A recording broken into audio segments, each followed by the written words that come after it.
दोस्तों, आपने चारा चोर पार्टी के गटर छाप प्रवक्ता तो देखे ही होंगे, जिनका नाम एंकर भी गूगल से देखे बिना नहीं ले पाते। आज की वीडियो में बवाल मच गया जब कंचना यादव खुद को सुधांशु त्रिवेदी से कंपेयर करने लगी, वो भी आरक्षण पर ज्ञान झाड़ते हुए। लेकिन जैसे ही छात्रों ने जवाबी हमला किया, बहन जी की बोलती बंद हो गई। बीच डिबेट में ऐसी लताड़ पड़ी कि चेहरा देखने लायक था, एकदम भौचक्की। तो भाई लोगों, वीडियो में मसाला है, मजा है और है जुबानी सर्जिकल स्ट्राइक। वीडियो को लाइक करो, चैनल को सब्सक्राइब ठोको, क्योंकि यहाँ हर दिन गटर गैंग की बखिया उधेड़ी जाती है। चलिए वीडियो शुरू करते हैं। पिक्चर चालू करो बे। प्रियंका कांग्रेस के साथ खड़े हैं, कांग्रेस ओबीसी की बात करेगी तो फिर आरजेडी का वोट बैंक और आरजेडी की सारी पॉलिटिकल ताकत कहां जाएगी? कांग्रेस जितनी मजबूत होगी आप कमजोर होंगे। देखिए गरिमा जी, सॉरी कंचना नाम है। हाँ। पहली बात कि हमारे लिए हमेशा से आरक्षण एक हमें वोट का मुद्दा नहीं रहा है, एक आंदोलन रहा है। एक पिछड़े तबके का, दलित तबके का, एक वो तबका जो हर जगह नहीं पहुंच पाया है, हर संस्थानों में नहीं पहुंच पाया है, वो एक आंदोलन रहा है। हमारे लिए बहुत खुशी की बात है कि आज कांग्रेस ने भी वही माना जो हम एक समय कहते थे, तब कांग्रेस नहीं मानती थी। लेकिन इसमें कोई गलत बात नहीं है, ये जिगरा चाहिए, जिसको बहुत एक टर्म देती हूँ ना, जिगरा चाहिए कि राहुल गांधी जी अपने पूर्वजों के, जो अभी नहीं है इस दुनिया में, उनकी कमियों को भी एक्सेप्ट करते हैं और माफी मांगते हैं। क्या ये प्रधानमंत्री नरेंद्र मोदी जी कर सकते हैं कि आडवाणी जी ने जो मंडल के खिलाफ कमंडल यात्रा निकाला, जो इतनी तरीके से हर जगह जो है कि दंगा फसाद हुआ, क्या मोदी जी माफी मांग सकते हैं? जिगरा चाहिए, नहीं मांग सकते। क्या अटल बिहारी वाजपेयी जी की कमियों का मोदी जी माफी मांग सकते हैं? नहीं मांग सकते। यहाँ परिवार की बात नहीं है गरिमा जी, यहाँ सरकार, पार्टी और आइडियोलॉजी की बात है। अगर बीजेपी, मोदी जी नहीं मांग सकते और बीजेपी का कोई नेता माफी नहीं मांग सकता उनके कर्मों का, और राहुल गांधी जी मांग रहे हैं ना, तो ये एक जिगरा चाहिए और इस सबको इसमें खुशी की बात है। नहीं, हमारे लिए कहाँ खुशी की बात है प्रियंका? कंचना सॉरी हो, प्रधानमंत्री जी आकर मैं ओबीसी लीडर हूं, मैं सबसे बड़ा लीडर हूं, ये करते हैं, तो मैं चैलेंज करती हूँ भारतीय जनता पार्टी को। मोदी जी बहुत बड़े ओबीसी लीडर है, मैं भी मान लेती हूँ, बहुत बड़े हैं। तो दो बात मान लीजिए, एक जो आपने महिला आरक्षण बिल पास किया है, उसमें हमारी मांग हमेशा से रही है कि 1996 से कि कोटा विद इन कोटा हो, ओबीसी महिलाओं को आप कोटा दे दीजिए, मोदी जी इतने बड़े नेता है तो। दूसरे, प्राइवेट सेक्टर में क्या आरक्षण आप लोग लागू करेंगे या नहीं करेंगे, ये बात क्या आप लोग मानते हैं? ओबीसी के बहुत बड़े लीडर होंगे मोदी जी, बस यही दो बात मान लीजिए। लीडर तो लालू प्रसाद यादव भी बहुत बड़े हैं कंचना, और लालू प्रसाद यादव यूपीए 1 में भी थे, यूपीए 2 में भी थे, ताकतवर पोजीशंस पर थे। जरूर भाई, नहीं हो पाई ना जातिगत जनगणना, नहीं करवा पाए। देखिए, लेकिन यूपीए 2 में मत भूलिए कि यूपीए 2 में ही सेकंड बार आरक्षण दिया गया था। वो जो एम्स कॉलेज में जो दिया, और बहुत सारे यूनिवर्सिटीज बने थे, एएमयू, वो अमरकंटक में एक यूनिवर्सिटीज बनी थी, इंदिरा गांधी ट्राइबल यूनिवर्सिटी के, ताकि ट्राइबल्स को बेनिफिट मिले, वहां पर उनके लिए स्पेशल रिजर्वेशन, बहुत सारी सुविधाएं यूपीए 1 और 2 में की गई हैं गरिमा जी। और बीजेपी वो 11 साल में नहीं कर पाई है यूपीए 1 और 2। क्यों? क्योंकि कोएलिशन की सरकार थी और हमेशा जो गठबंधन की सरकार होती है वो बेटर परफॉर्म। लेकिन कंचना भाई, ये भी बता दीजिए कि जो राहुल गांधी कह रहे हैं, सपोज कीजिए जैसे 52 से बढ़कर सीटें हो गई 99 लोकसभा चुनाव में, तेलंगाना का मॉडल सामने रख दिया, कर्नाटका का मॉडल सामने रख दें अगर कुछ दिन में, तो ये ओबीसी अगर अक्रॉस द नेशन शिफ्ट होता है कांग्रेस की तरफ, तो आपका क्या होगा? खत्म। ये सुधांशु जी बहुत चिल्लाते हैं, रोते हैं, कांग्रेस ने काका का लेकर नहीं लागू किया, कांग्रेस ने मंडल नहीं लागू किया, तो आपने मंडल कमीशन की कितनी रिकमेंडेशन लागू कर दी है तो बता दीजिए। पहली बार ओबीसी को आरक्षण जनता दल की सरकार में मिली थी, इन्होंने क्या किया? सरकारी गिरा दी, मंडल के लिए कमंडल की यात्रा निकाल दिया, और लालू जी ने समस्तीपुर में गिरफ्तार किया था, वो स्टोरी सबको पता, हम नहीं जाएंगे। मंडल कमीशन छोड़ दीजिए, कर्पूरी ठाकुर जी जब सबसे पहले आरक्षण दिए थे, कैसी कैसी गाली दिए थे, मैं तो यहाँ से निकाल भी नहीं सकती, ये आरक्षण कहाँ से आई आगे मैं नहीं बोल पाऊंगी। दूसरा, ये जब दूसरी बार आरक्षण मिला, यूपीए 2 की सरकार में मिला, तो सुधांशु जी आप बता दीजिए, ओबीसी के लिए आज तक, अभी तक किस राज्य में, केंद्र में आप लोगों ने कितना आरक्षण दिया है? और अगर प्रधानमंत्री नरेंद्र मोदी जी इतने बड़े ओबीसी नेता हैं, तो आज आप यहाँ पर कह के जाइए, जनता से प्रॉमिस करके जाइए कि जो महिला आरक्षण बिल 2029 तक लटका है, उसमें ओबीसी महिलाओं को अलग से कोटा देंगे, कोटा विद इन कोटा देंगे। अगर आप कंचना जी, लेकिन आपका क्या असेसमेंट है कि बीजेपी का ट्रैकर, आप ही से पूछ रही हूँ, एक बार ट्रैकर दिखा दीजिए, बीजेपी को आज भी ओबीसी समाज वोट क्यों दे रहा है? क्या आपका इंटरप्रिटेशन? मैं आपको फिर से बोलूं, मेरी बात, मैं उस पे आ रही हूँ, मेरी कोई कितना गवार हो सकता है? और दूसरा, प्राइवेट सेक्टर में आरक्षण होना चाहिए या नहीं होना चाहिए, हाँ या ना, आप इसको बता दीजिए। अगर आप ओबीसी के इतने बड़े सिंपथाइजर हैं, अगर आपके ओबीसी के इतने बड़े लीडर हैं, और धनखड़ साहब तो ओबीसी ही थे ना जी, धनखड़ साहब ओबीसी थे ना, बड़ा जाट ओबीसी किसान नेता ऐसे करते थे।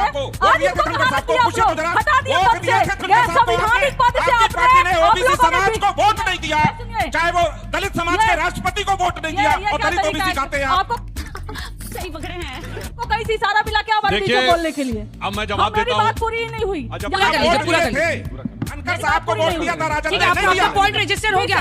बट फिर जनता वोट क्यों दे रही है इनको? ये एक बार ग्राफिक्स जनता चेक वोट कर क्यों दे रही है उस पर ओबीसी दबाएंगे। ओबीसी और उसके लिए आपका सर्वे कहेगा। लेकिन आप जो कुंडली मार के 65% आरक्षण पे बैठ गए हैं, जो हमने बिहार में पारित किया, वो कब लागू होगा ये बता दीजिए। अति पिछड़ा के आरक्षण के खिलाफ लालू प्रसाद यादव बिहार में पंचायती राज में क्यों थे? जवाब देकर जाइएगा। अति पिछड़ा के बीच में आरक्षण नहीं के खिलाफ क्यों थे लालू अरे प्रसाद उन्होंने यादव आपके की बीच में नहीं पंचायत बोला, मिश्रा जी। जवाब देकर जाइए। मिस्टर मिश्रा, अगर हमारे सवालों का जवाब नहीं है तो बीच में टोक करके ना आप हमको गलत प्रूव नहीं कर पाएंगे। अच्छा और एक सवाल आप लोग से पूछती हूँ कि झारखंड में पिछले सरकार में हमने 14% से बढ़ा के 27% आरक्षण किया ओबीसी का। गवर्नर को आपने उस बिल पर बैठा दिया और आज तक भी 27% हो नहीं पाया। जी, 2-3 लाइन का जवाब, जिसके बाद मैं सवाल लूंगी बच्चों को। देखिए, मुझे समझ में नहीं आता है कि जब प्रवक्ता लोग आते हैं तो अपनी पार्टी का स्टैंड ही नहीं पता होता है। महिला आरक्षण विधेयक पे आपकी पार्टी समर्थन कर चुकी है और यहाँ पे आके कुछ और बोलना शुरू कर देते हैं। अब मैं दूसरी बात बताना चाहता हूँ। शाउटिंग मैच बन जाएगा मैम। अपने टर्न पे बोलिए। का फर्क होगा, लेकिन नॉलेज आपसे कम नहीं है। क्या बोले तूने? हमने quota within quota amendment मांगा और ये भी बोला कि हम सरकार में आएंगे तो अमेंड करेंगे। झूठ नहीं फैला सकते आप हमारे बारे में। अब मैं बताना चाहता हूं किसके दिल में कितनी हिम्मत है और कितनी शिद्दत है। देखिए, जो अति पिछड़ों को आरक्षण दिया गया उसका आरजेडी ने विरोध किया और एससी एसटी ओबीसी सुनिए शेड्यूल्ड ट्राइब शेड्यूल्ड कास्ट को इन्होंने ग्राम पंचायत और जिला पंचायत में 2005 तक आरक्षण नहीं दिया गलत। और इन्होंने उसके बाद हमारी सरकार आने के बाद हुआ। अब सुनिए, प्रॉमिस जवाब लूंगी। पिछड़ों के प्रॉमिस जवाब लूंगी। रुक जाइए मैम। मैम शाउटिंग मैच सुनिए, बन जाएगी। पिछड़ों के आरक्षण पे कौन डाका डाल रहा है? जहां पर मुस्लिम डोमिनेटेड सीट हो गई, आरक्षण खत्म। Jamia Millia Islamia SC ST OBC का आरक्षण खत्म। अलीगढ़ मुस्लिम यूनिवर्सिटी एससी एसटी ओबीसी का आरक्षण खत्म। कश्मीर अगर हो गई तो एससी एसटी ओबीसी का आरक्षण खत्म। और ये कह रही है, अपने टर्न में बोलिए, तरीका ठीक नहीं है, तरीका ठीक। और सुनिए, इन्होंने कहा कि जो माइनॉरिटी इंस्टीट्यूशंस होंगे उनमें एससी एसटी ओबीसी नहीं लड़ेगा। और सोचिए कैसा छल किया। अब मैं डाटा बता रहा हूं। इन्होंने हमारी सरकार में 2020 में 12 को मान्यता दी गई सिर्फ माइनॉरिटी इंस्टीट्यूशन, 2021 14, 2022 86, इनकी सरकार में 2011 1656, 2012 1945, 2019 1613, 1671, 2014 1516। ये पिछड़े दरवाजे से इन्होंने कर्नाटक में सारे मुस्लिमों को ओबीसी में डाल दिया। That's true. Yeah. तेलंगाना में सारे मुस्लिमों को ओबीसी में डाल दिया। ये बाबा साहब आरक्षण संविधान के आरक्षण को इबारत बाबा साहब को इबारत शरिया बनाना चाहते हैं। इन्होंने सुनिए, ओबीसी कमीशन ने सवाल पूछा पश्चिम बंगाल सरकार से कि ये 141 जातियां कैसे सम्मिलित हो गई मुसलमानों की ओबीसी में। अब सुनिए, वो कहते हैं कि ये कन्वर्ट होने से पहले थे, ओबीसी इसलिए दिया जाए। आपको पता है ओबीसी कमीशन ने आपत्ति दर्ज की है कि पश्चिम बंगाल ने हिंदू समाज से ज्यादा जातियां मुस्लिम में दिखा रखी है। भैया कन्वर्ट हुए तो बढ़ कैसे गए, ये समझ में नहीं आता है। ये इनका तरीका है। इसीलिए हैसियत नहीं है किसी की कि मुस्लिम डोमिनेटेड एरिया में मुस्लिम कॉन्स्टिट्यूशन इंस्टीट्यूशन में चुप साली आरक्षण लागू करके दिखाए। सरकारी उस पर आरक्षण नहीं लागू कर पाते, तब ये बोलने का प्रयास करते हैं। और लास्ट में कहूं, सुनिए, रोने का दौर इनका आने वाला है क्योंकि कांग्रेस का अपना वोट तो चला गया। जो कहते हैं ना, दलित मुस्लिम ब्राह्मण में पड़े रहे चले गए। ओबीसी तो राजद का है, ओबीसी सपा का है, उस पे नजर है कांग्रेस की। तो संभल के रहिए, तोरी गठरी में लागा चोर मुसाफिर मन की आंखें खोल।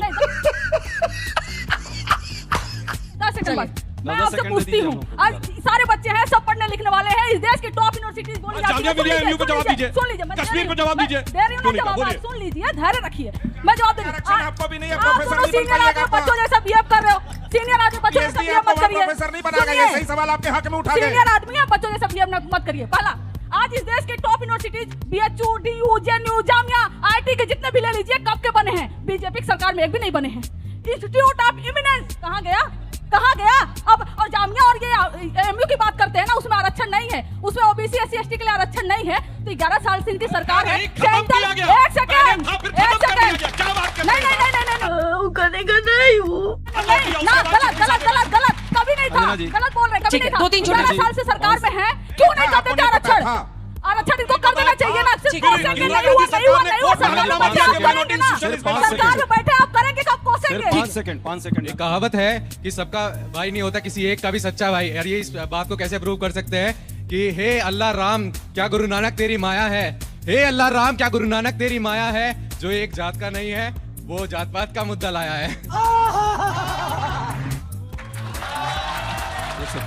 मैं एमपी साइड से हूँ। हमारे एमपी में ना लैंग्वेज पे, कास्ट पे किसी से भी लड़ाई नहीं होती है। अदर कास्ट में वो होती है क्योंकि एमपी में पूरी बीजेपी है। अदर स्टेट्स में आप देखो सारी अलग अलग पार्टीज हैं। तो इसका कारण आपको भी पता है कि कारण क्या है वो लैंग्वेज कास्ट पे और लैंग्वेज पे लड़ने का। क्या कारण?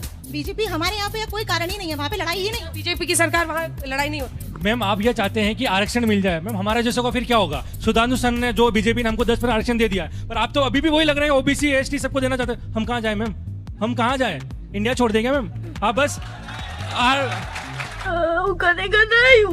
सर हमें आरक्षण की जरूरत नहीं, जो मेहनत करेगा वो आगे बढ़ेगा, चाहे वो कोई भी हो। एकदम मजा आया। देखिए यहाँ समस्या क्या है, देखिए एक बात, कांग्रेस और आरजेडी दोनों में देखिए, कांग्रेस में क्या है, भाई राहुल लोकसभा में, माता सोनिया राज्यसभा में, बहन प्रियंका लोकसभा में, परिवार की गणना हो गई लोकसभा में, संसद में पूरी। अब जोर जोर से कहो, जात की राजनीति है बहुत जरूरी। अब आइए राजद में, तेजस्वी यादव नेता प्रतिपक्ष विधानसभा, राबड़ी देवी नेता प्रतिपक्ष विधान परिषद, लालू यादव राष्ट्रीय अध्यक्ष आरजेडी, और हमारे एक बिटवा पहले मंत्री था, एक बिटिया पहले सांसद हुई गई, दूसरी परिवार की गणना हो जाए पूरी। अब मैं बताना चाहता हूं, हमने 2 यादव चीफ मिनिस्टर दिए, मोहन यादव और बाबूलाल गौड़। आपने परिवार के को नहीं दिया।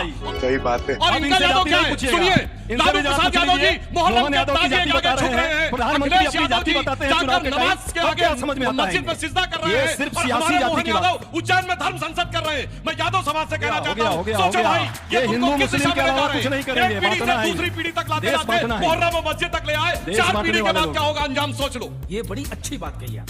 देश बांटने वाले लोग हैं आप, हिंदू मुस्लिम के अलावा कुछ नहीं कराएंगे। आपसे भी सवाल हो जाए, सियासी जाति के आप जो बच्चे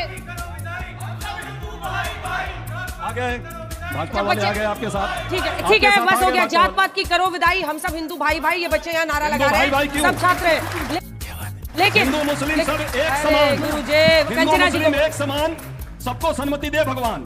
चुप कर बे कुत्ते। दूसरे आप बोल रहे थे कि आपको आरक्षण नहीं चाहिए, ये आपकी पर्सनल चॉइस हो सकती है, इंडिविजुअल चॉइस हो सकती है। इस देश में 3343 ओबीसी जातियां हैं और 3343 ओबीसी जातियों का ठेकेदारी आप अकेले नहीं ले सकते। सॉरी। और आपकी सर आपका मैं जवाब देती हूँ, अभी भी 99% यहाँ पर जो कचरे और गटर साफ करने वाले होते हैं ना, दलित समाज से आते हैं। रिप्रेजेंटेशन ओबीसी एसटी आदिवासी का देख लीजिए। मध्य प्रदेश में, एक सेकंड, मध्य प्रदेश में मैं नहीं कहूंगी कि एक आदिवासी आदमी के साथ कैसा किया था बीजेपी नेता, मैं नहीं कहूंगी उस पे क्या किया था। और दूसरा आज राहुल गांधी ने अपनी जाति बताई है, तो मुझे थोड़ा कुछ कहने का दिन करके उन्होंने जाति आज अपनी बताई कि वो अपर कास्ट, पता नहीं अपर कास्ट होता क्या, मुझे बिल्कुल नहीं मालूम। सम्राट चौधरी कहते हैं please ma'am, you repeating yourself, repeat कर रही हैं। जाति रखते जिनकी पूंजी केवल पाषंड, मैं क्या जानूं जाति मेरी जाति है भुजदंड, ये दिनकर ने कहा। अब एक पॉइंट और, अरे कंचना जी रुकिए ना, कंचना जी, अरे ये क्या तरीका है कंचना जी, वो ना आपकी आवाज जा रही है, मेरी जा रही है। मैम हो गया, मैम चुप हो जा, 7वीं फेल हो गया, मेरी आवाज जा रही है, ना मेरी जा रही है। रुक जाइए कंचना जी, रुक जाइए, माइक नीचे रखिए। क्या कर रहे हैं आप? बोलिए। नहीं, नाटक मत कीजिए, जाइए वहाँ पे। देखिए कंचना जी के लिए एक बात कह देना चाहता हूं, इन्होंने सम्राट चौधरी जी की बात कही, तो लालू यादव जी ने अपनी बेटी का नाम मीसा इसलिए रखा था क्योंकि वो उस समय इमरजेंसी में बंद थे और संकल्प लिया था कि कांग्रेस को हम जब तक उखाड़ नहीं फेंकेंगे। और आज 50 साल पूरा होने पे एक लाइन नहीं लिखी, तो इनके लिए कहना चाहूंगा कि शाम तक सुबह की नजरों से उतर जाते हैं, इस कदर समझौतों पे जीते हैं कि जमीर ही मर जाते हैं। आपका माइक भी यहाँ रख लूं, वो हलाव 10 सेकंड नहीं है, चारों माइक 5 माइक यहाँ पर है, दिखा दीजिए, क्योंकि कंचना जी को लगा कि माइक यहाँ पर रखकर एक अच्छा सा सोशल मीडिया का बवाल मोमेंट हो सकता है। तो पहली बात तो ऐसे लोगों को आप उतनी गालियां दो जितनी आपको आती हैं, जितनी नहीं